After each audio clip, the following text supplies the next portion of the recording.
Ahora enseguida vamos a estar entrevistando al fiscal Federico Delgado, que ya está aquí en el estudio. Pero antes de eso, el ministro de Finanzas, hombre clave del gobierno, porque es el encargado de todos los años conseguir aproximadamente 30.000 millones de dólares para cubrir el déficit fiscal y el agujero externo que tiene la economía argentina, fue ante la Comisión Bicameral de Seguimiento de la Deuda, le preguntaron por la deuda y le preguntaron por su tenencia de empresas offshore.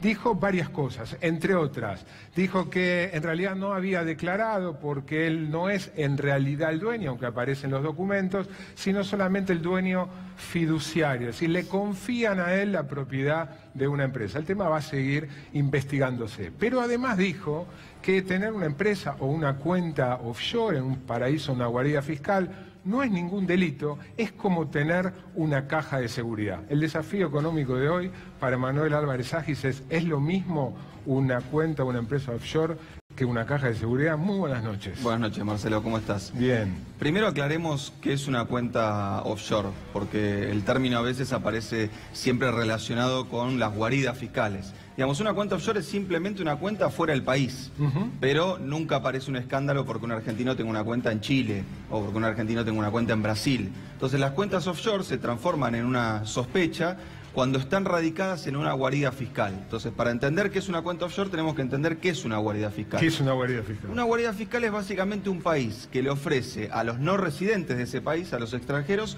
tres cosas. Secreto, o sea, secreto sobre quién es el dueño de la cuenta, cuánta plata tiene, de dónde proviene esa plata. Segundo, un muy bajo nivel de tributación. En general, las guaridas fiscales no cobran impuesto a las ganancias, o sea que si vos tenés ganancias ahí, pagás 0% de impuestos. Y el tercer punto, estabilidad en términos democráticos, en términos de las reglas de juego de esa guarida fiscal. O sea, nadie tiene miedo que en la guarida fiscal venga un loco y te estatice tus ahorros. Entonces, esas son las tres características que definen una guarida fiscal y que definen una cuenta offshore entendida como generalmente se entiende. Secreto, seguridad y pocos impuestos o nada de impuestos. Exactamente, pero déjame que con la primera placa veamos cómo funciona el mundo de una multinacional antes de las offshore y después de las offshore. En la primera placa lo que vamos a ver es una cosa muy sencilla, que es fundamentalmente una exportación de una multinacional que suponemos que está radicada en Argentina y exporta carne a Estados Unidos. Y ahí a la derecha de la pantalla hicimos una cuenta muy sencilla, obviamente. Un ejemplo, supongamos que exportamos, esa empresa exporta por 200 millones de dólares, tiene costos por 100, o sea que su ganancia antes de pagar impuestos en Argentina es de 100 millones de dólares, nos deja a los argentinos 35 millones de dólares de impuestos y se queda como ganancia neta 65 millones de dólares. Acá está el primer punto. Si esta empresa quisiera, después de haber pagado 35 millones de dólares en Argentina, poner esos 65 millones de dólares en una guarida fiscal, porque por ejemplo puede decir, bueno, en Argentina en cualquier momento viene alguien y me estatiza mis ganancias, eso sería absolutamente legal. O sea, esta empresa, después de pagar los impuestos en Argentina, podría tener su dinero de sus ganancias generadas en Argentina en una cuenta offshore en Islas Caimán. Además, ya está declarado. Exacto, ya está declarado y pagó impuestos. Ahora veamos en la segunda placa cómo se suelen utilizar las guaridas fiscales. Fíjate, mismo ejemplo, la empresa vendió por 200, tiene costos por 100, pero ahora se le agrega un costo, que le hemos puesto costo offshore, por 100 millones de dólares más. ¿Qué es este costo en general? Suponete que la multinacional dice, mira, yo la exportación de carne la hago desde Argentina, pero la logística, la administración, las finanzas y la cuestión legal lo maneja mi sede en Islas Caimán. Y por ese servicio que me provee mi sede, le tengo que pagar 100 millones de dólares. Si esto fuera efectivamente así, si realmente la sede en Islas Caimán hiciera un trabajo tan complejo como para cobrar 100 millones de dólares, sería legal. En general lo que ocurre... Si lo declararan. Si lo declararan. En general lo que ocurre es que eso es una simulación. No hay un servicio, sino lo que hay es este objetivo. Como la ganancia en Argentina de esa empresa se anula, los impuestos que paga esa empresa en Argentina también se anulan, pero la ganancia de la sede de la multinacional en Isla Caimán, ¿cuánto es?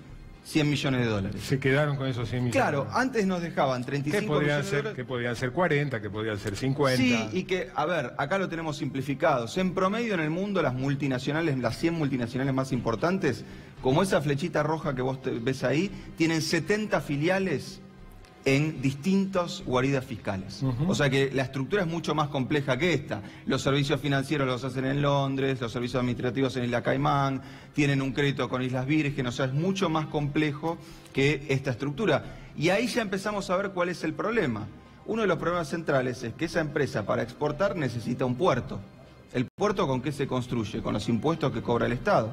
Esa empresa probablemente también ocupe trabajadores que estudiaron en la educación pública, que con qué se financió, con esos impuestos. O sea, si vos seguís con esta lógica, lo que pasa es que los impuestos en realidad son ganancias de la empresa offshore y Argentina se queda sin recaudación tributaria. Emanuel, pero además de este tipo de maniobras, tenés los clásicos casos de individuos o también empresas que dinero que por algún motivo salen del circuito formal, en negro, van a parar a esconderse en esas guaridas fiscales. Las estimaciones sobre esto más o menos lo que indican es que el 60% de la plata que hay en guaridas fiscales proviene de actividades lícitas. Por ejemplo, exportar carne. Un 37% proviene de actividades ilícitas, droga, trata de personas, armas, y un 3%, y esto es un punto importante para el tema que nos toca hoy, un 3% de la corrupción. Solamente, entre comillas. Solamente. Eso son las estimaciones de organismos muy especializados en estas cuestiones.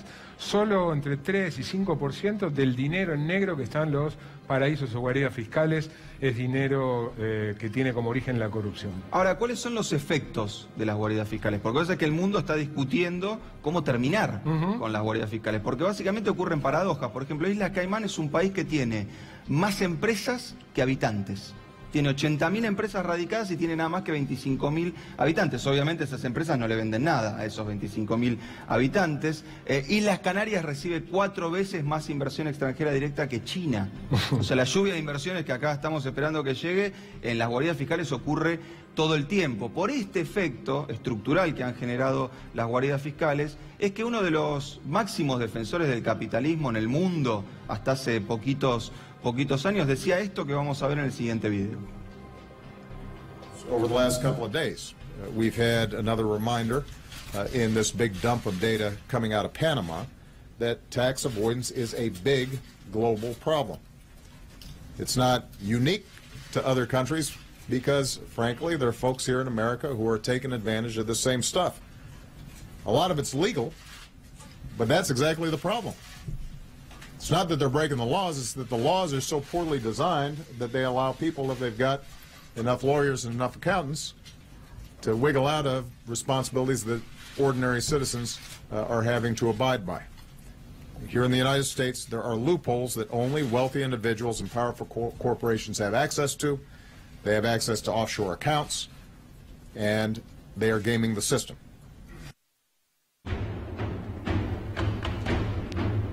Decía Obama, están trampeando el sistema, ¿no? Así cerraba. Es muy importante lo que considera Obama porque en el mundo se ha empezado a generar 2 sistemas impositivos distintos. Un sistema impositivo para los ricos que pueden eludir y a veces evadir impuestos mediante mecanismos offshore, y un sistema impositivo para el resto, para el 99% de la población, que en realidad empieza a estar más sobrecargado justamente porque los ricos no pagan los impuestos y esa carga tributaria la tienen que enfrentar los sectores más pobres de la población. Gracias, Emanuel. Gracias a vos, Marcelo. Recién veían a Barack Obama hablar de los Panama Papers. Bueno, el que lleva la ramificación argentina de los Panama Papers es Federico Delgado. Después de unos breves auspicios lo vamos a estar entrevistando.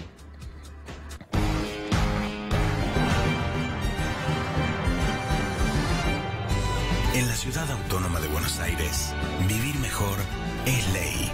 Legislatura de la Ciudad Autónoma de Buenos Aires. Mi corazón con el Kini late más. Dale, prendete. Vos también hacete fanático al ritmo del Kini 6 y vení a festejar todas las semanas.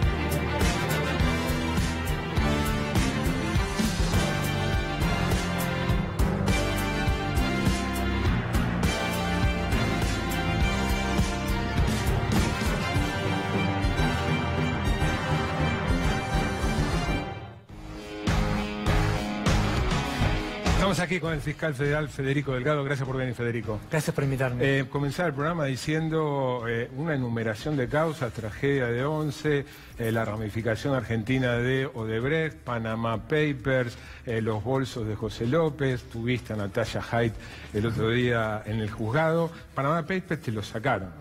Sí, cambió de radicación. Se transformó en una evasión de impuestos. Fue a penal económico. Así es. ¿Frenaron la investigación? La resignificaron. Y eso... Lo que era un lavado de dinero, una hipótesis de lavado de dinero, después de un año se transformó en una sospecha de una evasión tributaria del año 1997. Eso es por la causa de las empresas del presidente, Así entre es, otras. así es. ¿Estabas investigando ahí? El grupo Macri, básicamente. Solamente tenías... El grupo Macri. ¿Sospechás que pudo haber alguna intencionalidad extrajurídica? No lo sé, digamos, fue una... Me retaron por investigar demasiado, primero, por tratar de reconstruir todo el patrimonio complejo de la familia Macri, y nosotros apuntamos a tratar de completar toda la historia para después ver si había una hipótesis de lavado de dinero, y cuando estábamos, la verdad que llegando a tener un panorama completo y una explicación razonable de qué había pasado, el expediente cambió de fuero. Aunque... Por resolución de la Cámara. Sí, de la Cámara Federal.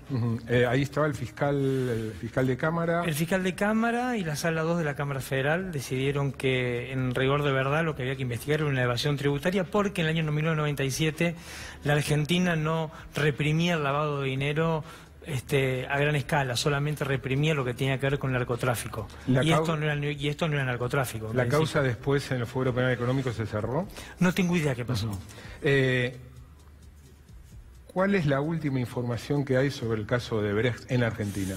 No, en la Argentina Odebrecht, como estamos, es hacer lo que podamos con lo que tenemos. Porque Argentina, para que pase lo que pasó en Perú, lo que pasó en Colombia, lo que pasó en Brasil... en Brasil todos sabemos, en Perú renunció el presidente de la Nación. En Colombia lo tienen contra las cuerdas al expresidente. Digamos, Argentina tiene que tomar una decisión como Estado, saber si quiere conocer cuál fue el entramado entre los empresarios y los gobiernos a la hora de diseñar e implementar políticas públicas, y para eso, para conocerlo, tiene que recibir la información que tiene Brasil, que efectivamente tienen. Ellos saben cómo, cuándo, dónde, quién pagó las coimas o a quién, pero esa decisión es una decisión general porque hay que hacer algunas reformas legales importantes que tiene que hacer el Congreso. ¿Es cierto eso? ¿Es una excusa? No, no es cierto. Es cierto. Es cierto porque Brasil exige algo que, desde el punto de vista ético, es horrible, pero es muy eficaz desde el punto de vista investigativo. Es canjear impunidad a cambio de información. Digamos, es un desafío ético muy importante, porque el Estado tiene que pactar con delincuentes, ofrecerle impunidad a la empresa para que pueda seguir contratando, y a los que cometieron los delitos, los que pagaron las coimas, asegurarles que nadie los va a inculpar. Pero a cambio de eso, sí, Odebrecht mandaría un pendrive con toda la información que nosotros necesitamos. Ahora, si Odebrecht, si yo coimeo a Odebrecht, Odebrecht me coimió a mí, sí, y yo soy argentino, sí, y el gobierno recibiera la información, sí, ¿cuál es el impedimento de que un fiscal como vos me juzgue a mí? No, dejando... Bueno, es que el Código Penal argentino no permite hacer esa distinción. Ajá. Eso, cuando vemos las series en Netflix, vemos que los fiscales dicen este sí, este no, por este cargo sí, por este cargo no. Argentina, digamos, irónicamente, en un país donde reina la impunidad, se puso un techo muy alto, un piso muy alto. Digamos, es lo mismo un ladrón de gallinas que un tipo que se roba un banco. Y no se puede perdonar a nadie, a todos hay que juzgarlos con la misma intensidad. Eso dice nuestra ley. Digamos, después, bueno, si medimos la implementación es distinto, pero eso dice nuestra ley. Entonces, para que Brasil nos dé esa información, tenemos que cambiar eso y permitir que algunos tipos haya que juzgarlos y a otros no. Y si te pidieran consejo como abogado, como fiscal, si una reforma de ese tipo para que sirviera para Odebrecht y para de ahí en adelante. La ética de la convicción sí. me lleva a aborrecer que el Estado pacte con delincuentes. Me parece que casi es el fin de la estatalidad. La ética de la responsabilidad me diría que en rigor de verdad alguna reforma hay que hacer porque, digamos, en términos de eficacia quizás es la única chance que tenemos de desentrañar un maridaje mucho mayor. Pero la verdad que no tengo opinión formada y por suerte no tengo que decidir yo. ¿Y sobre la delación premiada? Bueno, es básicamente eso. Es como que el Estado con un terrorista esté negociando, que le diga dónde está la bomba a cambio de no juzgarlo, digamos, para hacer una metáfora bien exagerada y que se comprenda.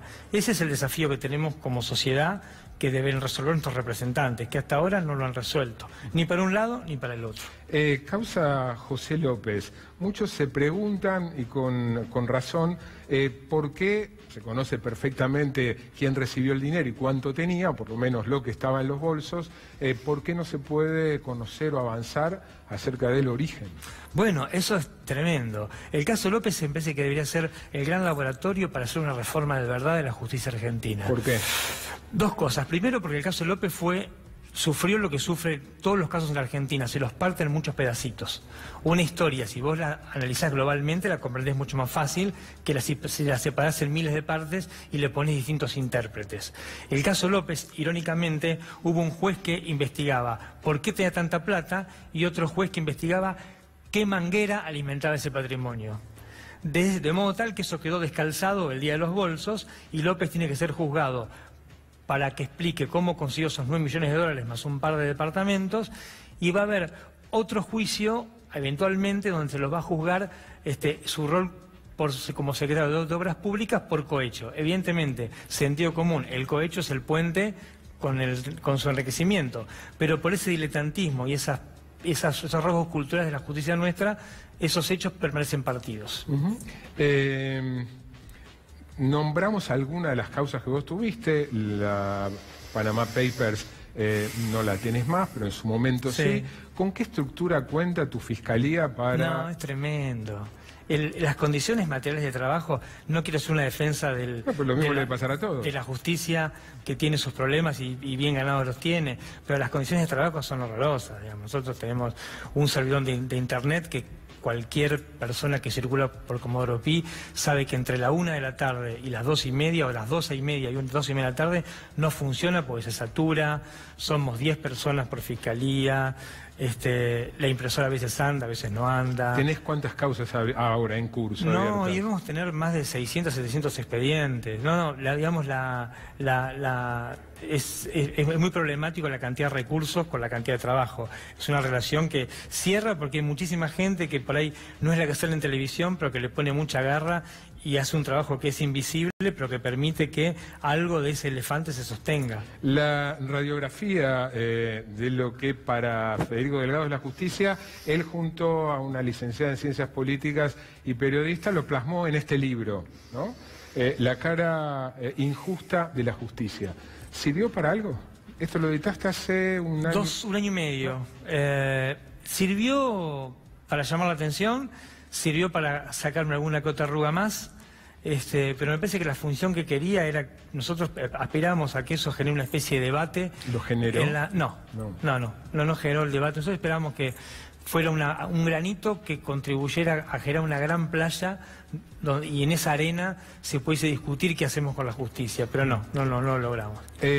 ¿Percibís algún cambio significativo, notable en las condiciones de trabajo, en todo sentido, de infraestructura, de libertad, me parece de un gobierno a otro? No, de un gobierno a otro. Me parece que estamos, más allá de los gobiernos, me parece que lo que estamos sufriendo es un brutal latigazo de los hechos. Creo que las fuerzas productivas están haciendo estallar las relaciones sociales de producción y me parece que la justicia tiene una crisis tan alta donde no le cree ni el acusado, no le cree la víctima y no le cree la sociedad, que los hechos, la necesidad de contar con un sistema que resuelva los conflictos que ocurre en una sociedad, nos está obligando a hacer unos cambios, digamos, bruscos y de prepo. Y creo que estamos en ese tránsito. Ha llegado una crisis la justicia de credibilidad tan alta y el único capital de la justicia es la credibilidad, que parece que los hechos están generando un cambio que va hacia los, digamos, muy amesetado y con... Pero cambio que se estaría generando ¿en dónde? Hay cambios internos, hay cambios de dinámicas, hay cambios de legislación, hay renovaciones, algunas que las está produciendo la biología, hay numerosas vacantes que deben cubrirse. Me parece que estamos en un momento de crisis y la crisis y el ruido y los escándalos no nos permiten ver que por debajo me parece que está el germen de cosas que están naciendo, que no sé si son del todo buenas o del todo malas, pero que son cambios que estamos rompiendo una inercia que viene de muchos años. Tuviste causas por violaciones de derechos humanos, sí. Escribiste mucho sobre el tema. Hay ahora, bueno, volvió a discutirse por algún reclamo acerca de el reclamo de violadores, delincuentes de lesa humanidad, de pedir prisión domiciliaria por cuestiones de edad o de salud. ¿Tenés una posición tomada? No, yo creo que, me parece que más allá de la posición que tenga yo, está la ley. La ley dice que cualquier enfermo en periodo terminal, cuyo estado de salud no se pueda terminar de curar, no se pueda cuidar en la cárcel, tiene que ir a una prisión domiciliaria o a un hospital donde se lo pueda atender satisfactoriamente. Entonces lo que hay que hacer es cumplir la ley. Digamos, por cuestiones de salud, por cuestiones de edad. Por cuestiones de edad también tenemos que cumplir la ley. Digamos, si la ley, hay una interpretación de la ley que hizo la Cámara de Casación que dice que en determinados supuestos algunos tipos, por más horribles que sean las cosas que hayan hecho, les corresponde terminar sus días en sus casas. En esos supuestos me parece que hay que cumplir la ley.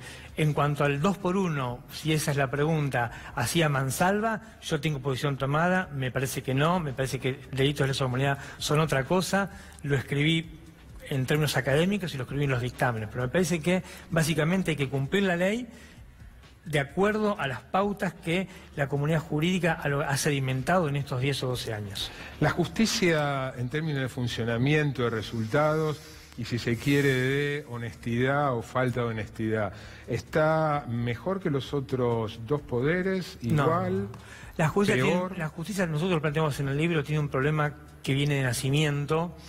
Fue pensada como un espacio que tenía que, de algún modo, amortiguar la vocación imperial del Poder Ejecutivo y el diletantismo del Parlamento. Y por eso tenía un pie en la sociedad civil y un pie afuera. La justicia tiene protecciones para tratar de instaurar regímenes de verdad sin contaminarse con el ruido de la política partidaria. Pero por una deformación institucional, la justicia nuestra, en mi humilde opinión y en la de Catalina, juega el juego que debería controlar. Es decir, juega el juego de la política partidaria del que debería estar afuera. Y eso, históricamente, ha hecho que nuestra justicia sea oficialista con los oficialismos y después sea ferozmente dura cuando ese oficialismo pasó a la oposición. ¿Cuántas entrevistas te hicieron en los últimos 3, 4 meses? Varias. Varias. Y en las últimas 2 semanas también. También. Pero hoy no te preguntamos de Natalia Haidt. Es una genialidad, muchas gracias. Gracias a vos por venir. Nos estamos despidiendo, quédense por supuesto en la continuidad de C5N. Se viene el No Te Duermas, nosotros nos encontramos otra vez el próximo lunes a las 10 en punto.